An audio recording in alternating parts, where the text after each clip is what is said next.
Yeah, I need to change my background a little bit too. Yeah, I do too at some point.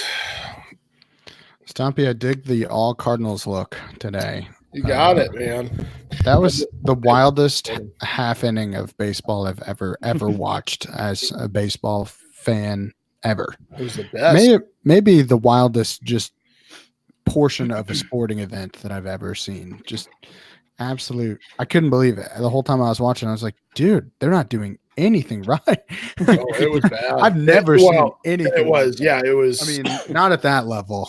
Think about the Braves fans who like took the day off of work to go watch that game and showed up like, 10 minutes after first pitch was thrown and they're down 7-0, and it's just like, oh, yeah. I spent $200 on these tickets. Great. Yeah. About to be miserable. I shouldn't say almost, but I said, well, it's because my boss goes, are you going to the game or what? I'm in my Cardinals game. I was like, well, no, it's in Atlanta.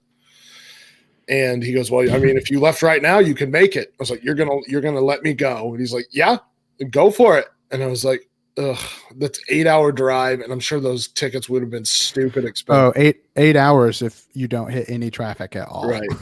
Like going into Atlanta, that's like basically impossible. You'd be better off trying to fly into Atlanta and then Ubering from. So there. Are we tweeting this out or what there, guy? Yeah. Yeah, let's do it.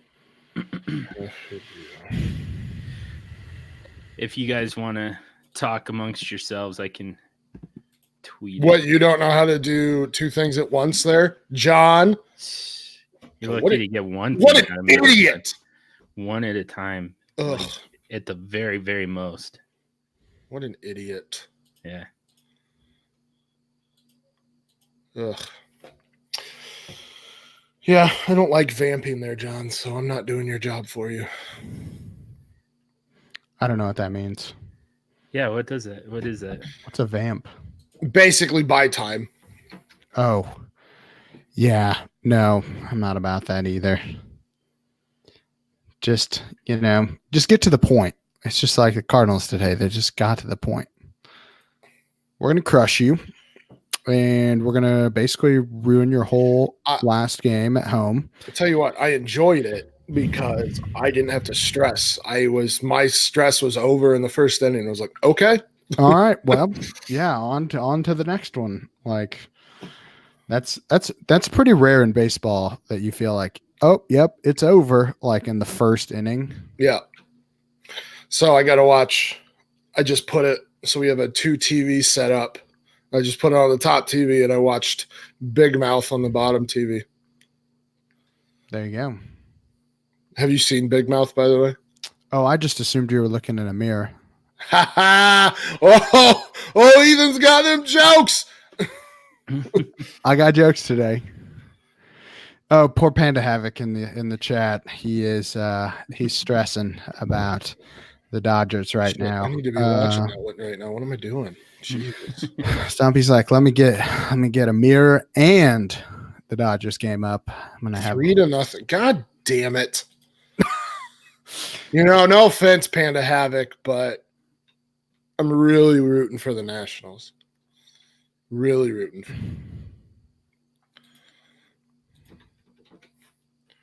We have 2 people in the chat right now because John's taking for goddamn ever to get it out. I had to tweet that. That's not my forte. Yeah, you are. I suck at Twitter. I don't know if you kind of are an idiot. I suck at the Twitter. You sound like a 90-year-old man. I tried to do the Twitter and then I don't understand this machine. I don't understand. I click the buttons. Nothing happens. Where are the likes? Where's the admiration? Is it you have to juggle, right? It's juggle. I'm going back to MySpace. Soft G. This is juggle. All right. Oh, Panda Havoc already talking smack in the chat. I love it. He says, I really don't. I mean, you don't. They are them and the Astros are the very true. The league's best 2 teams. I just hope that the Dodgers don't lose to the Astros again. Well, they won't because the Cardinals are going to win anyway. There you go. Interesting. And that's the bottom line. Yeah. Because Stompy kind of said so. All right, enough about baseball. Let's talk some fantasy football. Talk football. Let's do it. Because we are live. This is I haven't done one of these before. This is got some anxiety about this. I usually just do the one where I first of all don't have to be on camera, and can pick my nose freely. And dude, pick your nose. Look at this shit. Whatever. You can still do it. It's a thing that everybody does. So I hope everyone got that good and screenshotted, because that could come in handy later. Listen, I've put my junk on the internet at this point, so I don't really have anything to lose. That's true. Yeah. His political career was screwed a long time ago. Dude, could you imagine me as a politician? I'm so angry most of the time, so I'm just like, ugh. This is. I think you'd fit right in. I don't know. I would be like, seriously, you're just a bad tan away from being the president. Don't you dare. I am an angrier Bernie Sanders, and Bernie Sanders is already pretty angry. Yeah, very true. All right, fair enough. Anyways, yeah, we're live with the Superflex Super Show. My first time doing one of these, so I'm looking forward to it. I somehow paired myself with Stompy, and got some twice this week. That's right. Yeah, so that's gonna be weird, but we've got some Ethan Turner here to cut the spice, so that'll be good.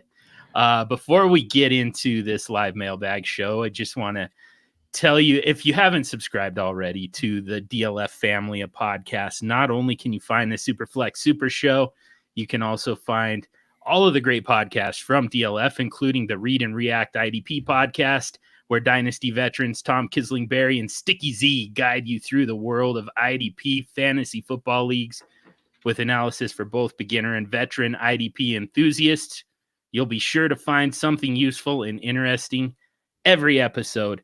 Stompy also knows IDP pretty well, but you can get your fix with the Read and React podcast, and then every now and then we'll sprinkle a little bit in. I've got one IDP league, and I have no idea what I'm doing ever. I just joined an IDP league this year. It's my first one. I listen to this podcast, so it has helped me to a 4-1 record to start the year, despite knowing absolutely nothing about IDP. So brag on your roster for just a second, man. Let's hear it. Well, let me pull it up real quick. When playing any type of league format that you don't know anything about, and don't really practice, the key is to just go with what you know up front. So my offensive starters are pretty solid. I'll be honest. I went offense heavy because I had no idea how IDP was even scored, or really any IDP players that I needed. So I have put together a pretty solid squad here. I'm pulling it up right as we speak. And do you want the whole squad? Because we play like a ton of IDP players in this league. Maybe just some of the core defensive players. Just the highlights. My core is really it really revolves around Khalil Mack is D-line eligible in this league. So my D lineman, I got lucky. I did some very in-draft research on Sam Hubbard, and he has played incredibly well to start the year. So Sam Hubbard and Khalil Mack are kind of my defensive linemen. And while it's not a sexy position in IDP, from what I understand, it's definitely a positional advantage to have those two guys putting up some serious points week to week. Linebacker wise, I went with TJ Watt because I'm a Steelers fan. I've got Damian Wilson, who is starting for Kansas City right now. He's putting up a ton of points for me.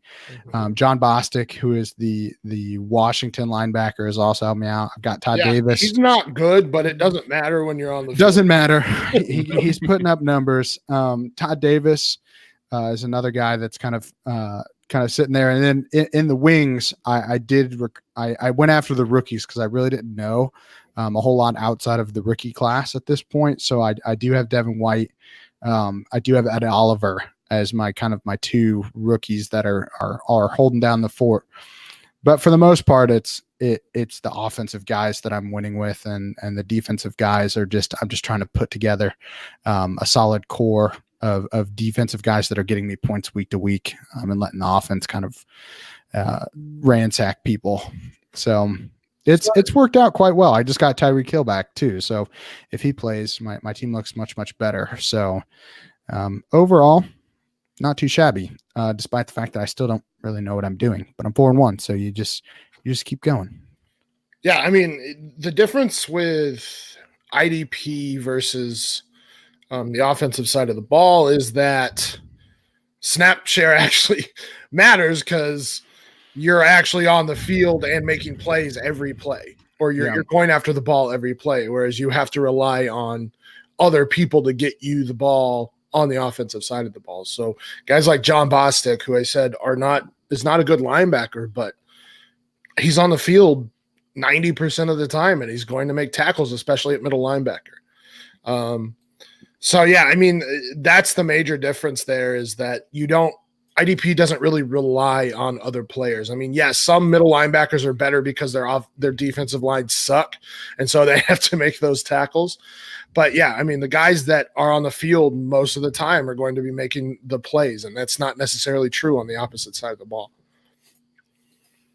So James is giving us crap. Not sure why he's even in the chat, but I mean, always good to have one of our co-hosts just hanging out. But at the same time, I don't know that we need. yeah.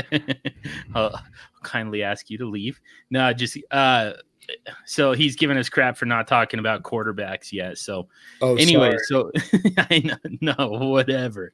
It's a football podcast above all else. Everybody knows that. But we can leave the rest of the IDP to the read and react boys, Tom and Sticky. But we'll get into our episode here. And before we're kind of letting people still file in, we already have 5 people in the chat. So welcome everybody. Thanks for joining.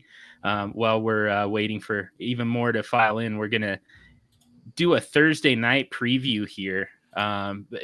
So we do start sits every week, complete with injury reports from the great Ethan Turner. And those come out Friday morning and Saturday morning, respectively. So we don't really get a chance to preview the Thursday nighter. So we're going to do it here. I'm going to let Stompy break this one down with the Giants at the Patriots.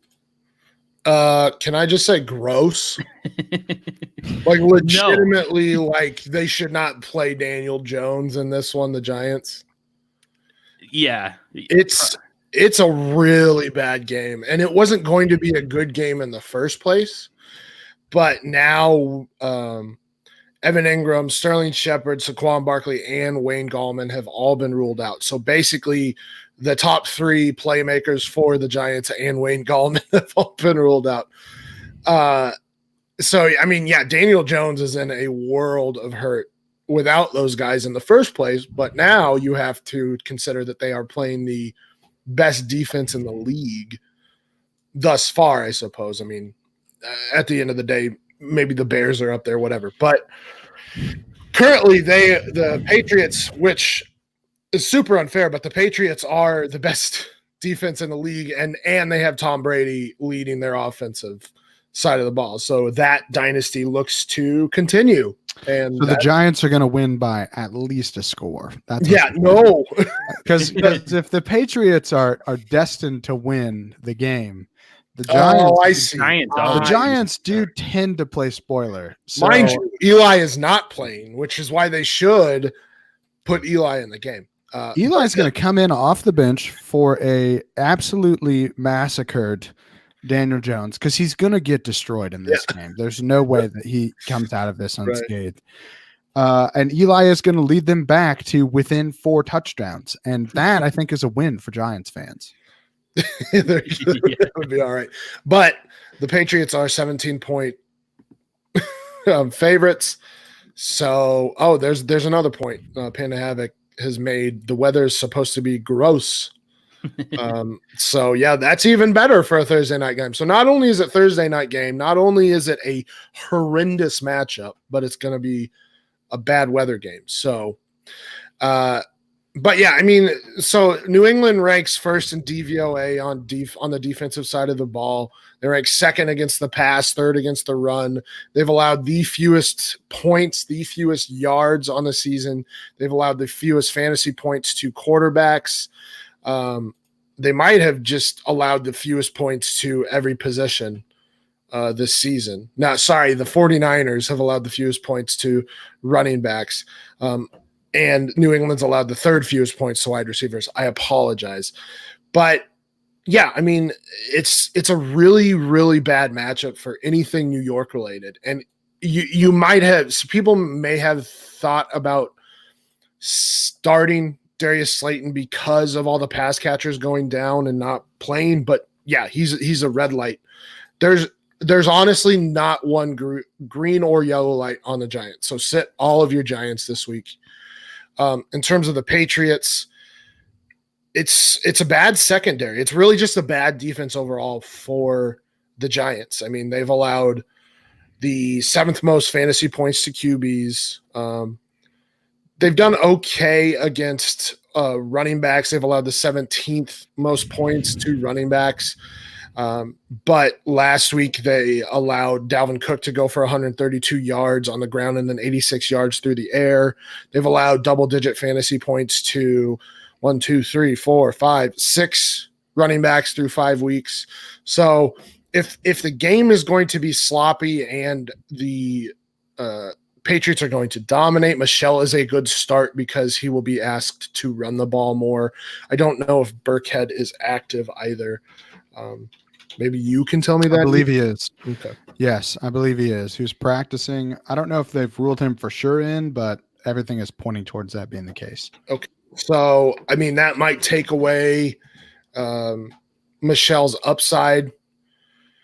So pay attention to that. Michelle's a green light if Burkhead doesn't play. I would say he's a yellow light if Burkhead does play. I still think that Michelle will get plenty of carries this game. And then you'll obviously want to start Edelman, obviously start Josh Gordon because the secondary is atrociously bad for the Giants. So, yeah, you have Brady, Edelman, and Gordon are green lights for me.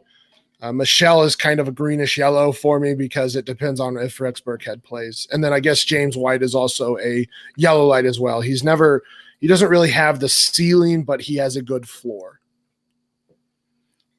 So our guy James just asked in the chat who you're starting at flex, Sony Michel or Josh Gordon? Non-PPR, it's Michel. Yeah, I would agree. If it's PPR, I think you can make a better case for Gordon. Just because I do think that Burkhead ends up playing in this one. Actually, maybe this is a trick question. James, do not start any Thursday night players in your flex ever. Oh, that is. I see what he was going for there. Yeah. And that's why we told you to get out, James. Yeah, quit trying to throw questions. Bro. We'll get into the mailbag episode and answer another question from James before we get to God damn it, James. This is about our listeners, not you. I know, he's just dominating this chat right now. All right. So anyways, here's his question. In a redraft league, Juju Smith-Schuster and Kerryon Johnson for Alvin Kamara and Terry McLaurin, what side wins standard PPR? I mean, it's Kamara and McLaurin for me. There's nobody on New Orleans besides Michael Thomas and Kamara that are catching the ball. The issue with McLaurin is I don't know what the QB situation is, and it sounds like they want to go more run heavy under, I think it's Bill Callahan, right? Who is one of my favorite people because of how he just decimated the Raiders back in the day. But yeah, I think right now it's Kamara and McLaurin in PPR. Juju, I think will be fine, but his ceiling I think is limited with backup and third string QBs. Kerryon seems to be gaining more traction. but Kamara is always going to be there. He's always going to get targets. And McLaurin seems to be the real deal thus far. Yeah, I'm going to go with Kamara as well. I say Kamara because he's the best player in the deal. With that in redraft, especially, I think you got to go with the stud running back here.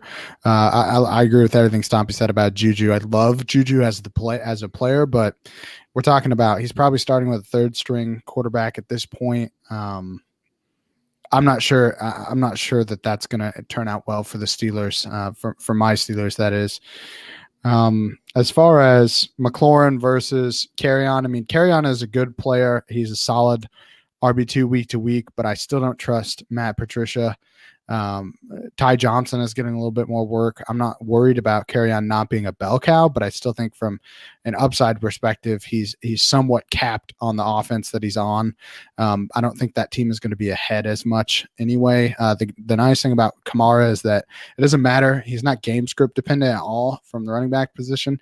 If they're behind, they're going to be dumping it off to him all game too. So again, I think you just go with the best player there. Yeah, sounds about right to me. So we can sweep that one. And real quick, just a happy beer-fueled birthday to Mrs. Dan Theory. Let's get into some of the mailbag questions that we got ahead of time. And everybody in the chat, feel free to send us your questions here in the chat, and we'll get to them as we go along here. But we're going to start with one from Frank B. from Fantasy Wire. It's at Fantasy Wire HQ. And he asked us just for our thoughts on the 49ers wide receiving core for the rest of the season. Because I'm sure that you guys have spent tons of time thinking about that. Never trust anything about Jimmy G. Okay.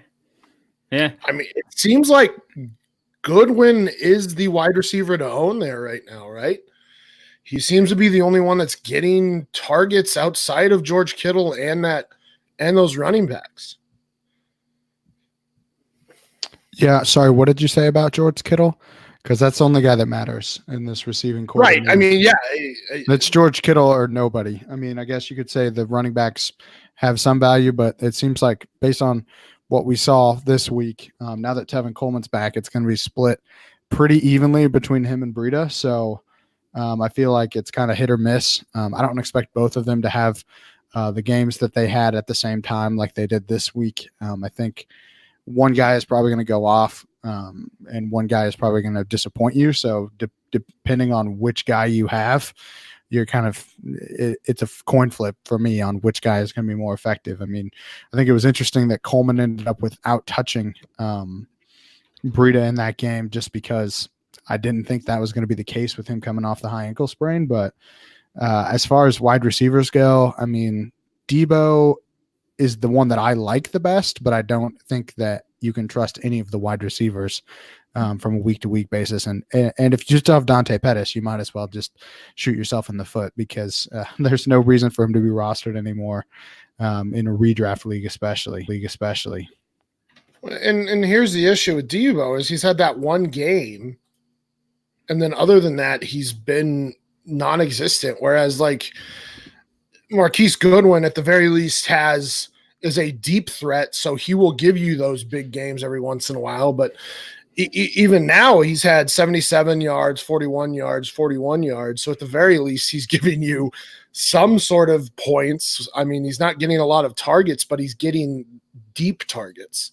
So he has at least that going for him. But yeah, I mean, Ethan's right. It's George Kittle or nobody because best guess whether Debo or Marquise Goodwin are going to have the big game. And I just don't want to trust Jimmy G because Jimmy G just has not been a good quarterback thus far.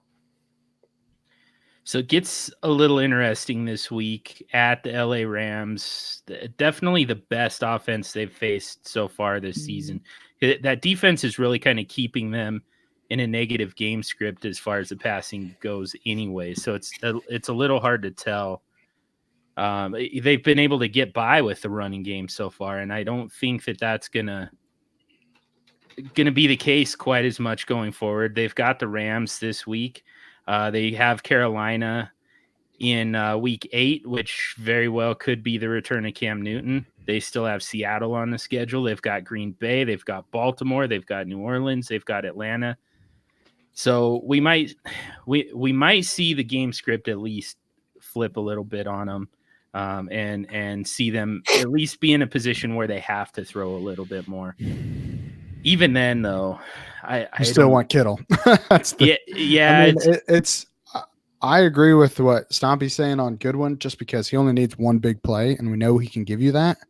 Mm-hmm. But I don't think any of the wide receivers you can trust outside of Kittle. I mean, Kittle is the offense is running through him in the pass game. So there's really, to me, you're taking a shot on any of these guys that maybe they'll emerge, but none of them have at this point. Also, San Francisco is last in the league or first in the league in terms of run to pass ratio. They are running the ball 57% of the time and passing the ball 43% of the time. So that's just one of those things where it's like it's a concentrated offense in that there's only one player that you can really trust to get the volume necessary to be fantasy viable, and that's Kittle. Yeah, I agree. So the next one I've got for you is it's a trade that our friend Dynasty Outhouse made. So he had an original trade that he was working on, and he ended up changing it. So I'm trying to find the real one, but we'll start with the one that he was originally considering. So he's in a rebuild in a Superflex dynasty. He has Baker Mayfield and Mitchell Trubisky and Marcus Mariota, and was thinking about trading Baker Mayfield. He would get back Chris Carson, Jarvis Landry in a 2020 first. It looks like it's headed for top 6, probably a non-playoff team. So which side of that are you guys taking? And then I'll find the trade that he ultimately made that's awfully close to that. That's tough, man. This is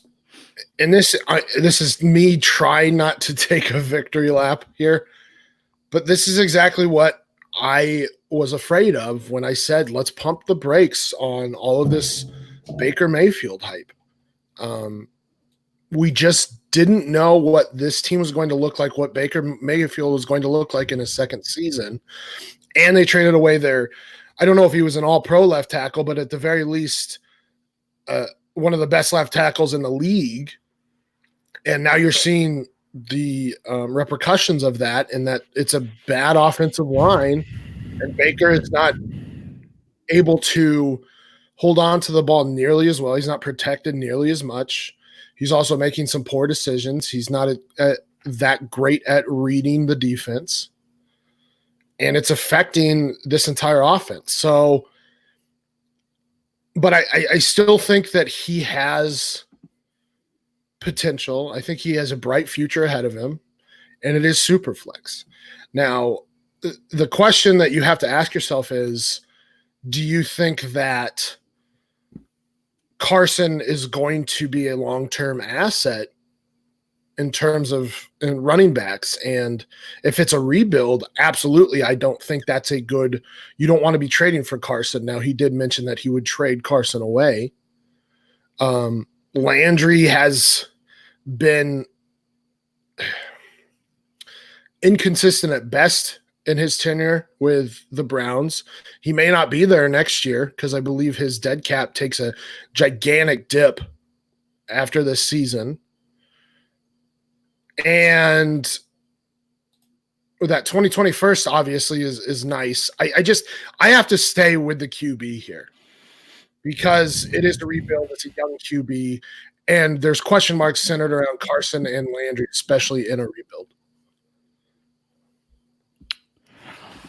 Yeah, this one is tough for me. I think it really depends on what you think you're going to be able to get at. You're going to need a quarterback. I mean, as much as I like, you said Mariota, and I cannot remember who the other quarterback was. It Jones? Was it Daniel Jones? Trubisky. Okay, yeah. So I don't like Trubisky as a quarterback. And Mariota has its own. I mean, he is. who knows what his long-term value is going forward. I don't know if you can trust either of those guys. You know that Baker is going to be the starter. They drafted him number 1 overall. He's got at least 2 more years of being the starter before they totally jump ship. And I think Stompy brought up some good points on why it is that Baker isn't producing up to the hype. 1, the hype was out of control. 2, his offensive line is not as good as what we had hoped it was going to be at the end of last year versus this year. The offensive line has definitely taken a hit. And I think in this trade, that 2020 first is really going to decide it for you. I like Chris Carson. I don't know if I trust Chris Carson long term. I like Jarvis Landry. Hopefully he ends up in a spot where he's trying to win and he's on a good team where he can once again return to that the funneling of targets, which is what he was accustomed to in Miami, where he really showed his only value in fantasy from a PPR perspective was he just was getting funneled targets. I don't think Landry is a bad wide receiver. At 2021st, likely top 6. Okay, so if it's not number 1 or number 2, you're probably not getting Tua, unless Tua ends up in Miami. And then, I mean, you're going to have to grab a quarterback with that pick. So, I mean, which of the second tier of quarterbacks? Because to me, it's Tua, and then there's another tier with this draft class coming up. I mean, is it a Justin Herbert? Is it, I mean, I don't really like the Love kid from Utah State, but a lot of people seem to be high on him. I just don't know if there's that Baker level quarterback talent that you're going to be able to get with that pick. So hopefully you still have your first, because that's my number 1 rule. If you're going to rebuild, you have to have your own first rounder to rebuild. It defeats the purpose to trade that away. So hopefully you're setting yourself up to get a quarterback if you're going to take this deal. But I still think Baker is the guy that I'd be trying to build around as opposed to getting rid of him. I think the value is pretty fair, but I think you're probably selling your team a little short by getting rid of your only viable quarterback piece in terms of the rebuild. Yeah, that's totally it. And a little bit of hidden context there is the fact that he doesn't have, I don't believe he has his own pick. He doesn't have any 2020 firsts before making that trade. So with that first, I mean, regardless of where it lands, it has to be a quarterback. So, you're pretty much tied into that. And that's not a good position to be in when you already had a quarterback, to get rid of that and take on a pick that you're going to try and turn into a quarterback. It's just, I went with the Baker side for all the same reasons, but I'm curious if it changes things for you guys if you take out Jarvis Landry and replace N'Keal Harry. I mean, not really, because of what Ethan said. Like, you're running into an issue with quarterbacks. Baker is a young quarterback who has the most promise on this team, and you can't guarantee anything after Tua. I mean, you can't even guarantee Tua is going to be an elite prospect or a good quarterback in the NFL.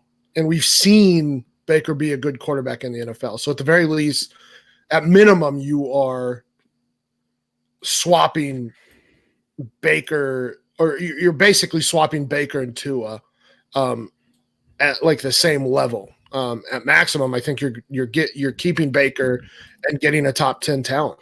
So I have to stick with Baker. Yeah, I can't see. I mean, just because we're talking hypothetical. So hypothetically, you end up with the first pick. That's best case scenario in this trade. Tua is going to have to go to a team that's not Miami for this to be worth it for me. The only teams that I could really see him landing on that I would be like, man, I kind of like Tua versus Baker in his situation, which is still a good situation. They just need to build the offensive line, is maybe the Bengals. I mean, I guess Tua on the Bengals could be okay. He's got Tyler Boyd. He'd have ideally a healthy AJ Green, but who knows if that's actually going to be the case. Maybe John Ross will be healthy for 3 games as opposed to 2 next year. I mean, the problem that I have with getting rid of quarterbacks that are young and super flex and not getting another young quarterback in return is that you're banking on a guy coming into a good situation. I liked Josh Rosen. Josh Rosen has been on the 2 worst NFL teams the last 2 seasons. Even if you like a guy, even if it's a good quarterback prospect, situation matters for those guys. So yeah, the likelihood that you're trading for an unknown at this point. So I'd probably still stick with Baker. The Harry versus Landry doesn't really move the needle for me either way. I mean, Landry's still pretty young, and we've seen him be productive. We've never even seen Harry play in an actual NFL game that matters. So, again, I think I like Harry as a prospect, but until you see him on the field, you don't know for sure what he's going to be either. By the way, on that, I think Harry's a good buy candidate right now. I mean, we've seen a lot of second-year wide receivers break out this season. Cortland Sutton, Michael Gallup, Christian Kirk a bit, DJ Shark. And if you follow Peter Howard, which you should be, he talks about how second-year breakouts are more common than third-year breakouts in wide receivers. So N'Keal Harry has the draft pedigree. He has the college production. He's definitely a buy low candidate this offseason. Yeah, I think most rookie wide receivers are a good buy low in season of their rookie year, just because the value is they're always overhyped in the beginning of the year. Once teams start playing, they realize the production is not where you want it. I mean, you can basically name any rookie wide receiver this year outside of Terry McLaurin, who I think is you're probably paying a premium for, and I would probably be pretty happy with what you paid for the most part. Guys like Paris Campbell, who's hurt, N'Keal Harry, who's hurt. N'Keal Harry is a good one because I think right now you haven't seen him at all. So you can play into the injury like, hey, you're not even going to get this guy until like week 9 at the earliest. And then he's behind 2 other people. I mean, there's a lot of reasons that his value is depressed. JJ Arcega-Whiteside, if you like him. I mean, I guess if any wide receiver that you liked that was a rookie, you should be asking around in Dynasty right now because most of them haven't broken out yet. Let's go into the chat here from Panda Havoc.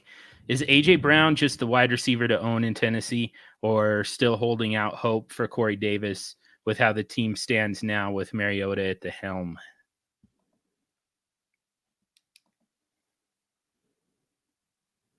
No. A.J. Brown is the wide – that it's actually tough to say. So I tried to say that last week, but if you actually look at the target share, they're pretty even, Corey Davis and A.J. Brown. Now, I would have to look at, like, catchable targets and whatnot. I haven't really dug in all that deep to this, but Delaney Walker has the most targets. So, and that should be fairly obvious. He was Mariota's favorite pass catcher before his injury last season. And then it's Corey Davis, and then it's Adam Humphries, and then it's A.J. Brown. Corey Davis, it's 21, 20, 22, 21, and 19 targets. So they're all pretty even. So there's not really a wide receiver one for Tennessee. A.J.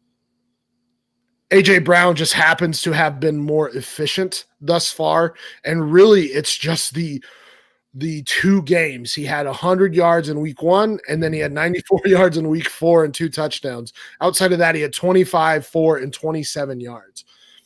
So you can't really maybe A.J. Brown's more of the boom bust guy, and this is something that we saw in college as he's able to work in the open field. He's able to break tackles. But I don't know if there's a wide receiver one, and I honestly don't know if there is right now, and this is not me trying to pick a fight with John on live YouTube here, but right now with Mariota and this offense the way it is, I don't know if there is a pass catcher that I want to trust outside of Delaney Walker. Yeah, that's probably fine. What does that even mean? Yeah, that's probably fine. What you just said. It's probably fine. Might be all right. I guess. Say that, though, Delaney Walker only has 4 targets and 2 receptions over the last 2 games. So Best guess at this point. I don't know. I wanted to say that the schedule opening up quite a bit here is going to make a difference. That's not totally the case. I mean, you now you're past Denzel Ward, you're past Pierre Desir, you're past Jalen Ramsey. I mean, you've got him one more time here. Past Tre'Davious White, Chris Harris this week, Casey Hayward next week, and then it does get quite a bit easier as far as the schedule goes. But and the problem has been that Corey Davis is very matchup dependent. His best game was against Atlanta, where they don't really have that shutdown guy. So I think that there are probably better days ahead particularly for Corey Davis. But as far as who do I want to own in Dynasty, I would say at this point, I think it's probably AJ Brown. But like you said, I think it's fair to say that it's not going to be. Neither of them are particularly trustworthy. I mean, to me, this is pretty clearly AJ Brown for me personally. I was high on him coming in. I agree with what Stompy said to a point. You mentioned, he's only had the 2 good games. Well, he's only played 5 games. So 2 out of 5 games, he's been startable. He's not getting the targets that you would hope. This offense doesn't like to pass if they don't have to. Their goal is to just run Derrick Henry until the other team gives up from trying to tackle him. I do think it's worth noting though that he did have a touchdown called back last week because Mariota was over the line of scrimmage. So again, you could be looking at 3 out of 5 games where he had either over 100 yards receiving or a touchdown. And then obviously the one game 2 weeks ago against Atlanta, who just bleeds fantasy points to everyone, 94 yards and 2 touchdowns. So, I mean, the fact he's getting some usage down by the end zone is nice. But to me, you can't trust any of these pass catchers in any way, shape, or form. Is AJ Brown the best option as far as the wide receivers? I think yes. But again, you're talking about rookie wide receivers. What do you really expect from him? If he has 600 yards and 4 touchdowns this year, you're like, whoo, this is amazing. Hopefully he gets a quarterback that actually throws the football next year. But again, your expectations have to be lowered. This team is probably not going to produce a top 24 wide receiver. They're only going to produce a top 24 tight end because tight end is horrible across the league, and he's at least getting some volume. Running back is the only position you want on this team, and that's Derrick Henry, and that's really only because he's the only one they're using consistently, and he's just going to grind it out. LeGarrette Blount style. I always say that he's a current day LeGarrette Blount. You just run him and run him and run him and run him, and then eventually he breaks one off because you just get tired of trying to tackle a rhino every play. It's not necessarily because he's good at football, but that's my own spiel. But anyway, yes, the answer I think is AJ Brown. The real question is is this even worth debating? And I don't really know if it is. Well, and here's the other thing. So I had to spend the entire offseason defending Marcus Mariota and the fact that he was going to keep that job because Ryan Tannehill is not good enough to take that job. He's just not. But now we're to a point now that we can put that part aside. Stompy and James have been completely vanquished on as far as that goes. Marcus Mariota is the starting quarterback in Tennessee and will remain the starting quarterback in Tennessee as long as Ryan Tannehill is the only other option. Now we can kind of turn our attention to what should the Tennessee Titans actually do. And it's a very good defense. I think they've got all the pieces on offense. Are you going to win a championship with Marcus Mariota at any point? I don't see it. So, I mean, maybe now the conversation should really turn into, do we move on at quarterback just because is this guy serviceable? Of course. Is he an NFL starter? Sure. Is that good enough for us though? It really shouldn't be. So there's a chance here still. I mean, he is in a walk year. there's a chance that they move on at quarterback. And to be perfectly honest, I think they probably should. And that could just change everything altogether. Well, it feels like they haven't gone all in on either side of the ball. Mm-hmm. The Titans their defense is good, but it's not like elite to the point that it can carry this team into the playoffs and into the Super Bowl. Their offense, Mariota doesn't lose them games, but he's not necessarily like a guy that you want to lean on to win you games either. I mean, sure, he has 7 touchdowns and 0 interceptions, but there are games where he has 154 yards, 183 yards, 227 yards and 3 touchdowns. And it's just, those aren't statistics that you would be like, oh yeah, well, this guy can win you games. I mean, yeah, there are those 3 touchdown games he has, but that one, again, trying not to start a fight here with you, but he has. He has had a lot of help. I mean, AJ Brown has been fantastic yards after catch. Derrick Henry had that. He was going to be. That was one of the things he was good at in college. So right. I mean, again, that just goes back to the AJ Brown debate. But continue. So, I didn't mean to. It's like he's not a guy that's going to throw 3 touchdowns without some help.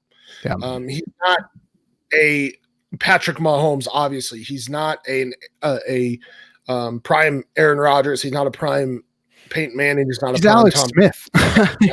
To me, he's Alex Smith. He defines a game manager, and when you have a game manager, you need to have an elite defense that will carry you, and that's what we saw in like the 2015 Broncos. Is that defense was so good that it didn't matter that Peyton Manning had fallen off the cliff and Brock Osweiler was the other guy that was stepping in. Basically, they just didn't need to turn the ball over and give the defense a chance and they would win. And that's not what the Tennessee Titans are right now. And so I definitely agree. They need to move on and get a different QB here, somebody that can actually win you games. Now, it doesn't have to be elite level, but like, let's just say a Jared Goff type, I think would help them tremendously.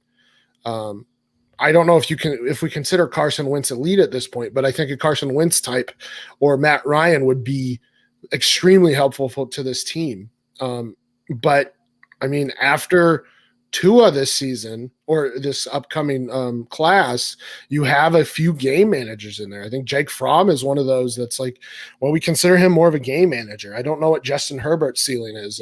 We have Jordan Love, who a lot of people are enamored with, but we don't know necessarily what he is going to be either. So, I think they are stuck for a little bit until they can find that QB or they commit to just building one of the most dominant defenses in the league. Yeah, definitely. There's a chance that Cam Newton ends up on the open market, and that's the type of guy you can actually build an offense around. But otherwise, I agree. And this is just kind of my overall perspective when it comes to quarterbacks in the NFL. I feel like these NFL teams need to be more aggressive about this stuff. So during the Chargers Broncos game this week, I believe it was NFL Live that put up a graphic that showed since 2006, there's been one quarterback for the Chargers. It's been Phillip Rivers. And it was something like 13 quarterbacks for the Broncos, something like that in that same span. And the part that got left out is the fact that in that span, I mean, have the Chargers won any playoff games? They might have won one or two. I think they beat the Colts once. Yeah, that's right. With Darren Sproles having a monster game.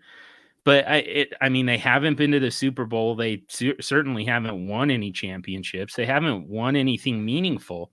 So that continuity at quarterback, what is that actually doing for you? It's at this point, it's kind of holding you back. To me, as good as Phillip Rivers is, and this is a fantasy football podcast, so you know that this isn't totally relevant for what we're talking about. But from an NFL standpoint, at what point do you start to say, all right, this guy is not a championship caliber quarterback. Let's find someone who is.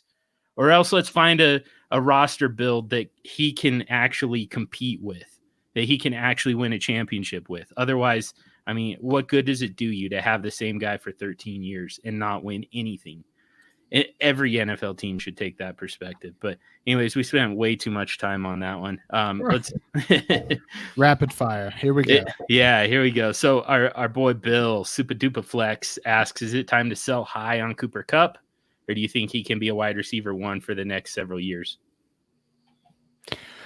Yeah, this one hurts me extra special because it's pretty rare that I'm wrong about an injury-related comeback, but I was totally wrong on Cooper Kupp. This dude has been unreal coming off an ACL tear. It's one of those things where you just have to take a step back and go, okay, he's not playing by the same rules that normal NFL players should be playing by when it comes to this recovery. I mean, the fact that he is producing at the extent, and he's just getting fed targets and fed targets and fed targets. And maybe every player with an ACL tear, if they got fed targets, they would be producing like him. But it's everything. He has the total package. When he gets the ball, he's good after the catch. He's good at contested catches when he has to make them. He doesn't make a ton of them just because they run a lot of schemes that get him open in space, which is where he's just killing defenses. He's good in the red zone. He's good in between the 20s. I mean, he's the safety valve for this team that used to rely on Todd Gurley as a safety valve. Now is shifted to Cooper Kupp as the safety valve. And he's always open. I don't understand it. It doesn't look like he's moving exceptionally fast, but he's always open. So that just tells me that just from a route running perspective, he's just on another level. And I always joke about star players. Real superstars always heal faster. Called star healing. I coined it. I made it up. But it seems like, guys that are superstars, legit superstars, heal faster and come back stronger than normal NFL players do. And when I see a player do something like that, I wonder, man, if he takes that kind of approach to recovery, he's taking that approach to everything he does on the field. And that, to me, tells me that he's going to be a stud for a long time. So no, you don't sell high on Cooper Kupp. If you're going to sell high, you wait until he just kills it for the rest of the year, and then you try to sell high then. But even then, I mean, he's young. He's doing everything you want him to do. I haven't ever been a huge fan of selling high. Like, you don't sell people that are helping you win. Well, I don't know if I necessarily agree with that. But I mean, it really depends on like trends and stuff for me. So, but this isn't new for Cooper Kupp. This has been going on since basically the second half of his rookie season. So I'm going to just list off a bunch of his fantasy point production since the Rams week 8 bye in 2017. So he started off in week 9, 8.4, 10.7, 12.4, 19.6, 11.8, 22.8, 4.1, 16.5, 20.9. Okay, moving into 2018, 17.8, 12.3, 16.8, 37.2, 21, 1.2, 19.9, 8.9. And then you get into this season where his lowest output is 11.6, but he had 10 targets. He got 7 of 10 targets, and since he's had over 17 fantasy points. So it's not like it's new. Kupp fits Sean McVay's scheme perfectly. And yes, he is a fantastic route runner. He's not overly quick, but Sean McVay finds ways to get Cooper Kupp open, and he fits perfectly in this scheme. And there is no reason for them to get rid of Kupp. Like Bill said in the chat, he is there for at least one more season. But if you look at the contract situation there, their cap space is a little iffy, I believe, after next season. But if you look at Robert Woods' contract, he's probably the one that's going to be cut because right now his dead cap is 3.5 this year versus his cap hit of 8.1. Next year it's 9.1 to 4.3. And then after that, it's 9.1 to 1.1. So it seems like Robert Woods will be the casualty of cap space or getting trying to find cap space, or Todd Gurley for that matter, because I would have to look at Todd Gurley's cap. But yeah, I mean, I would not be selling high on Cooper Kupp, because as long as he's with the Rams, and really if he finds himself in a different team that knows how to use him, he's going to be extremely valuable. And that's the way that the NFL is going, is slot receivers are becoming extremely valuable. I mean, if we look at the top, let's just say 12 receivers right now, Chris Godwin is a slot receiver, Cooper Kupp, Keenan Allen, Tyler Lockett, Tyler Boyd, Adam Thielen. Those are basic. I think I said 6 names there of the top 12 are slot receivers. Yeah, and to me, the kind of the biggest point is the one that you made on the contract situation. All of that's going to come to a head here in the next couple of years. You know, they got that window where they found Jared Goff, they got him on the rookie deal, and you know, you're able to just spend like a drunken sailor at every other position because your quarterback situation is locked up super cheap for 4 years. But that's about to come to an end, and all of these guys are going to have to go. You're going to have to break up that wide receiver core. You're going to have to break up. You know, Todd Gurley probably is one of the first to go. You know, based on the knee stuff and just the fact that the running back position, even the great Todd Gurley, is highly replaceable. That defense is going to start to get blown up, and it's going to be a little bit of a rebuild. You don't necessarily have to rebuild it. You can kind of reload it, but you have to do some bargain shopping. And that's the big thing. I think that wide receiving core is going to get blown up when the time comes. And Robert Woods is easily the odd man out as the oldest of the group. Brandon Cooks has a pretty big price tag, so I could see him going as well. And at some point, you know, Cooper Kupp, he's already the top wide receiver on that team anyways, so, and he's probably the cheapest of the 3. So yeah, I mean, I think that he's probably got the safest job of that entire group. Got one that's meant to be for you, Ethan. So we're just going to sit back and let you answer this one, even though this will also be on the start sit shows. We go through all of these injuries, but this is from David Ruelis, and he's asking, do you think David Johnson plays with back spasms? I need a second running back, and all I have are Chase Edmonds and Hilliman, whatever. John Hilliman of the New York Giants. Don't Okay, John. You can't put Hilliman in there. Yeah, there's got to be start something Hilliman in one league, but it's because there's no other running backs. I got hit with multiple injuries. Anyway, long story short, do I think DJ plays? Yes, most likely he does. His snap percentage dropped to a very mediocre 70%. With these back spasms, I still think he's getting close to that. They might give him a similar rest, maybe only play 60% this week. Yes, I think he plays. I'm assuming by Edmonds, you mean Chase Edmonds. So if for some reason David Johnson is ruled out with these back spasms and he can't play, you just slide Chase Edmonds right in there. I'm pretty sure they're playing Atlanta this week.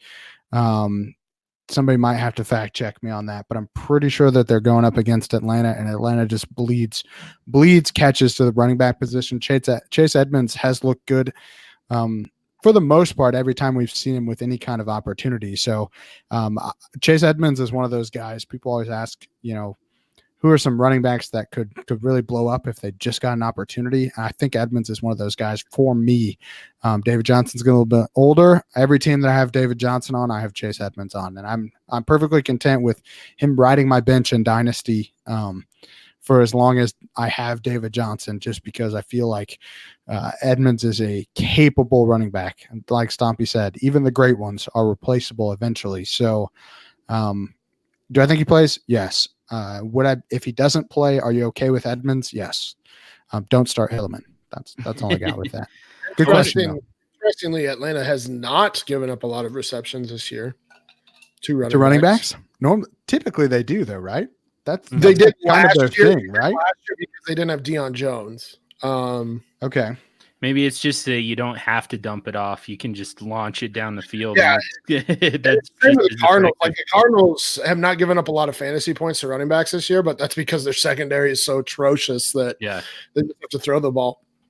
So I wonder if Dion Lewis might be on your waivers there, David. On the road against the Denver Broncos, who just gave up 16 targets to Austin Eckler. I don't think that Dion Lewis is going to get that type of volume, but that could be a plug and play for you. Let's see. Panda Havoc had another one for us. What is Terry McLaurin's long-term ceiling? I don't know. This one's hard because we don't know what Dwayne Haskins is. He proved not to be ready in the preseason. He looked terrible in week 4, was that right? Mm-hmm. So I mean, McLaurin has done well with Case Keenum, but other than that, with Colt, he wasn't good. Of course, they were playing New England last week, so I don't think you can really expect anything from Terry McLaurin last week.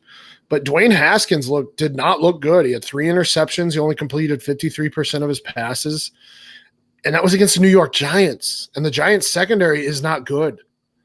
Giants defense in general is just not good. So it's in flux right now because we don't know what the next coaching staff is going to look like. We don't know what Dwayne Haskins will turn into. I think he will be fine, but we just don't know what his is. I think right now you have to expect that his ceiling is what it is right now, which is, I mean, a high wide receiver 2. And then if Dwayne Haskins develops into a good QB, then he could be a wide receiver 1 type ceiling. Yeah, I don't know if he's ever going to have a wide receiver 1 ceiling, just because I worry about the touchdowns. Obviously, he has been able to do it so far. He is also dominating targets on that team. He had Case Keenum, who was throwing him the ball deep. That tends to help a little bit. From a volume, I worry about McLaurin only from the fact that he's basically by himself on the depth chart. You don't have Jordan Reed. Didn't have Vernon Davis either last week. Paul Richardson is below just a guy. Trey Quinn is a fine little slot receiver, but he's not going to be a guy that commands a huge target share. So right now, McLaurin is the guy. So he is getting all of the targets. He's the only rookie outside of maybe Marquise Brown. As far as consistent targets, though, I mean, look at this: 7, 9, 8, 7. So the volume is consistent. Anytime you see consistent volume, he's going to put up fantasy points. We don't know about the team. Everything Stompy brought up was a great point. I think that's all going to cap his ceiling long term. But you never know. I mean, maybe Haskins becomes a good rhythm quarterback like he was in college.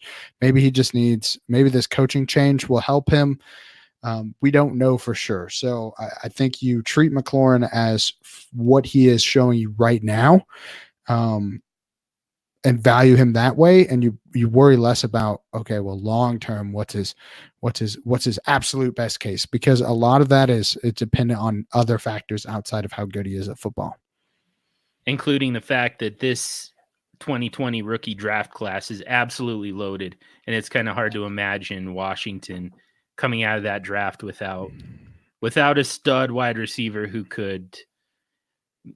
who's definitely going to be in the mix there for the wide receiver 1 job at some point, if not straight up push Terry McLaurin to the wide receiver 2 role. So Super Dupa Flex asked, based on, this part of the conversation, are you holding Dwayne Haskins? I mean, in Dynasty, you have to. Mm-hmm. It sounds like that Haskins was more of a front office pick than a Jake Gruden pick, which makes me question what Jay Gruden was doing in that Giants game, whether he was trying to prove a point, which is just not a good way to do that. But well, it didn't work out very well for him. I think that's what they showed us. But yeah, I mean, it's they drafted him. I mean, you don't draft a first round QB to not try to make him the starter. And John and I have seen this firsthand multiple times now with the Denver Broncos, where like a guy like Paxton Lynch didn't show anything for 2 years, but they still went on with him or kept going for that third year until they just said, we can't do this anymore and cut him. And I don't think Dwayne Haskins is even close to what Paxton Lynch was in terms of his lack of work ethic. So, yeah, I mean, you have to hold on to Dwayne Haskins and the hope that he continues to get those chances to be the starter there and is the future QB. So who would you rather have in Dynasty Superflex, Haskins or Josh Rosen? Ouch. Yeah. I mean, I think Haskins because he has a team for the next 4 years. With Rosen's going to be starting for the Patriots, so I don't know what the problem. No, I actually don't hate that at all. Yeah. I mean, that seems like a very Patriots move, because I think from a talent perspective, Rosen has done some things that I've been really impressed. I've been impressed with him throughout the process. He got put on the worst team that he could have been put on last year. He gets traded to the worst team a team that's not even trying. Let's just be honest. The Miami Dolphins are not trying to win. The only thing is that Haskins is locked in. Like I said, with Baker, he's locked in for at least 3 years, probably in the entirety of his rookie contract. Haskins, to me, and this some people might be upset about what I'm about to say, but at the draft, I don't think that Haskins rubbed me very well. I think he looked like he was pouting. He was upset that he went 15th overall. Some people will be like, well, that's what you want. He should be upset. And to me, I didn't get that impression. I got the impression of he thinks that he's very, very good, which is good. You should have confidence. But it came across very much as an immaturity. You know, hey, you're a first round draft pick in the NFL draft. You're going to be the starting quarterback for this team. You can't be upset about the fact that teams took other guys over you, especially guys like Kyler Murray. Daniel Jones, say what you want about him. He looked like an NFL quarterback at least once this year already.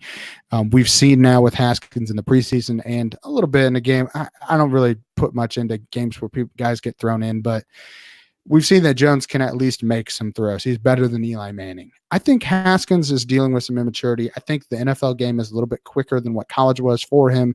That Ohio State offense is built around not having to make it hard, a lot of hard decisions. But when you see a guy like Justin Fields do what he's doing there, you really kind of have to take a step back and go, okay, how much were we evaluating talent versus system? And I think with Haskins, the transition to the NFL was going to be harder than some of these other quarterbacks, because he didn't get as much time in college to be the guy.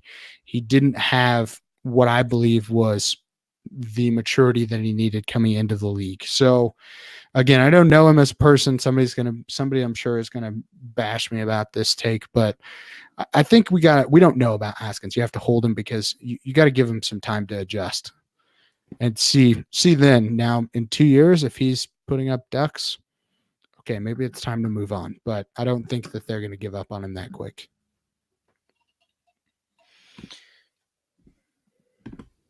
Yeah, that's fair. I got 2 stompies. Yeah. Yeah.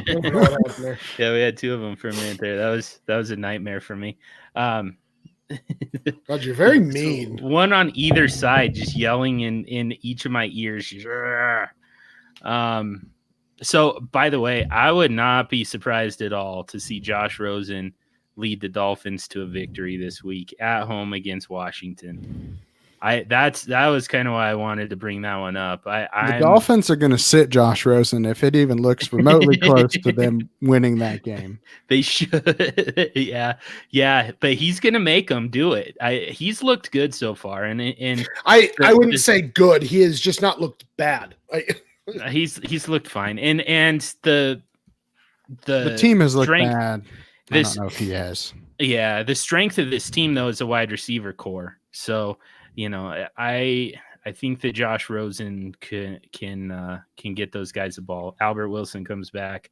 Finally, we get to see what we were talking about all off season. So it's going to be interesting. Like I said, I think that the Dolphins might go and get a win here. And then he's going to make him. He's going to make Brian Flores actually. He's going to make him bench Josh Rosen. We better wrap it up. We've been at this a little too long, but thank you for everyone who joined as people are kind of sneaking into the chat at the last minute. What's up, Matt Williams? Welcome back. A couple of the other guys who joined and left and came back, but we'll wrap it up there, but make sure to stay tuned for the start sit shows coming up later this week. Those will be out Friday morning and Saturday morning, respectively. We'll do the NFC. The NFC home games come out on Friday, and then on Saturday is the AFC home games.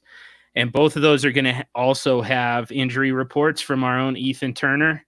So very useful stuff.